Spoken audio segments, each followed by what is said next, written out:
Terima kasih Anda masih di Dokter Rus Indonesia. Kali ini saya sudah ditemani oleh Chef Prisil. Apa kabar, Chef? Iya, Chef.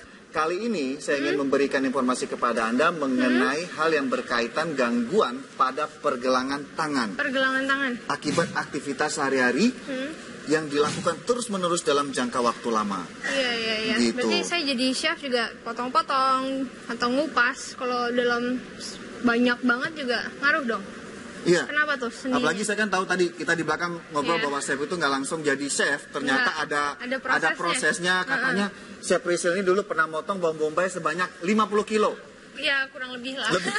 Ya, 50 gram. Ini kurang juga lebih. Bisa resiko. Iya. Nah, tadi juga saya kan megang tuh. Megang. Ngecek email atau resep. Itu nggak pegel apa? Enggak.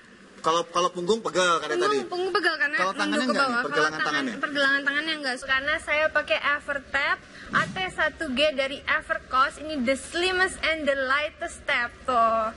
Ringan banget kalau mau browsing, kalau mau ngetik resep, ini enak banget. Nah, ini kan tadi nggak pegal dikarenakan penggunaan dari yang caranya yang benar. Sebenarnya adalah bahwa gadgetnya itu tidak salah, yang kelirunya adalah cara megangnya, ya. Nah, mungkin untuk lebih lanjut bagaimana perilaku ini mempengaruhi saraf, kita akan berdiskusi dengan ahlinya, yaitu Dr. Firdaus. Ayo kita ke sana. Apa kabar, Dok? Hai, Dokter. Prisil, ya. Nah, Dr. Firdaus, tadi kan Chef Prisil bercerita mengenai dulunya itu ada suatu aktivitas memotong yang hampir lama sekali ya, potong bawang bombay. Nah, ini kan tentunya ada hubungan dengan saraf. Yang di kedokteran itu dikenal dengan carpal tunnel syndrome. Nah, penyebabnya tentunya beragam ya, Dok ya? Ya, yang bisa menyebabkan gangguan saraf pada pergelangan tangan, nomor satu paling banyak kalau untuk di Indonesia adalah aktivitas. Ya, ibu-ibu di rumah misalnya terlalu punya catering banyak, ngulek terus gitu, nguleknya sampai 24 jam gitu, dia juga ada lagi yang lain. Contoh, orang yang diabetes. Orang yang kegemukan. Memang kalau dibandingkan pria dengan wanita lebih banyak mengalami carpal tunnel syndrome. Gitu. Tadi letaknya gimana sih, Dok, kalau boleh tahu? Nah, itu kan pertanyaan Chef Prisil tentang letaknya. Carpal tunnel syndrome ini gimana sih bentuknya? Letaknya di mana? Kita punya suatu peragaan nih, Chef. Ini lampu berarti persarapannya masih bagus ya, Dok? Kita anggaplah seperti itu, bahwa ini adalah yang berwarna ini karena saraf yang di sini untuk jempol, untuk telunjuk, untuk jari tengah, gitu. Nah, jadi ada berbagai warna nih. Carpal tunnel ini kan diibaratkan seperti lorongnya saraf. Letak persisnya di mana, Dok? Kalau ada di tengah, kalau bahasa Inggrisnya di palmar. Oke, palmar di bawah, telapak bawah. Nah, dia menjalar ke bawah sini ya, Dok ya? Betul. Sampai sini dia. Sini nanti dia mencabangi. Ya, di beberapa saraf pada jari kecuali kelingking. Nah, ini kita ibaratkan ada beberapa perilaku yang Anda lakukan setiap hari dalam waktu lama tanpa Anda sadari, Anda bisa berisiko terkena carpal tunnel syndrome. Nah, saya ibaratkan satu, perilaku seperti mengetik itu beresiko. Tapi kita lihat dulu hal-hal yang simple, sederhana. Sederhana itu seperti ngangkat telepon. Kita ibaratkan aktivitas itu menekan saraf pada daerah carpal tunnel tadi. Ya. Nah, itu aktivitas yang pertama. Yang kedua, di saat Anda menyetir atau mengendari kendaraan bermotor. Tapi yang diwaspadai adalah aktivitasnya adalah motor ya, Dok? Motor akan lebih berat. Jadi jika ini Anda lakukan untuk pengendara bermotor, terutama bermotor roda 2, nah anggap ini aktivitas Anda akan menekan saraf yang ada di carpal tunnel. Ya, dan ini biasanya mulai akan terasa di ujung-ujung. Mulai sedikit ada gangguan, lalu tadi tambah lagi misalnya pekerja yang lebih berat. Nah, biasanya mulai ada gangguan. Nah, gangguan itu saya ibaratkan di sini gangguan terjadi penurunan pada sarafnya. Nah, ini mati lampunya. Nah, ini yang ujung-ujung mulai. Ujung-ujung jari. Yang dirasakan berupa apa? Bisa kesemutan atau bisa kebas. Kebas itu tidak berasa, jadi kebas. Ibu sering ngalami nggak? Saya sih senang. Kebas ya. Nah, pertanyaan nih, Dok, mengetik, ya ini jari, pasti sering juga kan ngetik ya, Chef ya? Bikin resep. Biasanya tangannya gimana, coba? Gini dong. Gini kan, ketik.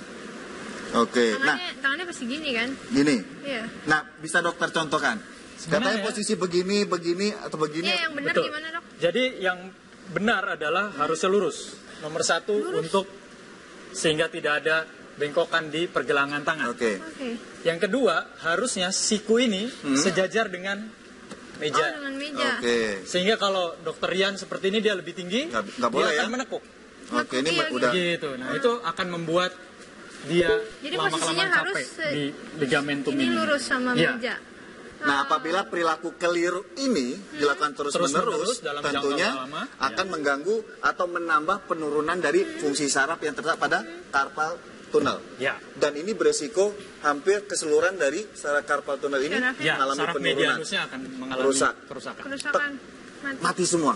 Nah, jika situasi ini sudah terjadi, biasanya alternatif pengobatan satu-satunya adalah operasi atau pembedahan. Ya, Nah, ini walaupun terlambat kalau udah mati. terlambat ya, sebenarnya. ya. Jadi di saat mereka gangguannya baru setengah ini sebaiknya sudah diwaspadai. Betul. Kemungkinan salah satunya adalah akibat perilaku yang keliru tadi. Betul. Bisa dikasihkan kepada pemirsa pembedahan atau prosesnya itu seperti apa itu? Sebenarnya operasinya tidak terlalu sulit. Ya, operasinya tidak terlalu sulit. Ya. Siapa yang mau pakai? Nah, ini Saya kita juga kasih pasti. contoh bahwa siapa oke. adalah penderitanya. Jadi kalau ini tadi letak carpal tunnel biasanya antara 3 cm, 2 sampai 3 cm. Oke. Jadi hanya sekian. Tidak terlalu panjang. Dengan teknologi baru malah kita pakai endoskop lebih kecil. Ya. Apa yang dikerjakan? Digunting, Dok, saya, Dok. Jadi garis hitam ini anggaplah lukanya. Lukanya itu dia tidak akan lebar karena dia tidak juga secara kosmetik tidak terlalu mengganggu. Nah. Begitu. Nah, kalau ini setelah terbuka, kita anggaplah jaringan ikat yang menekan saraf itu adalah band ini. Ya. Iya. Sehingga nanti lalu kita lakukan pemotongan Jadi, pada ini yang mengakibatkan keluhan carpal tunnel tadi ya? betul. Nah, ini yang diperbaiki, ligamen inti ya? Iya. Nah, Ini kita potong.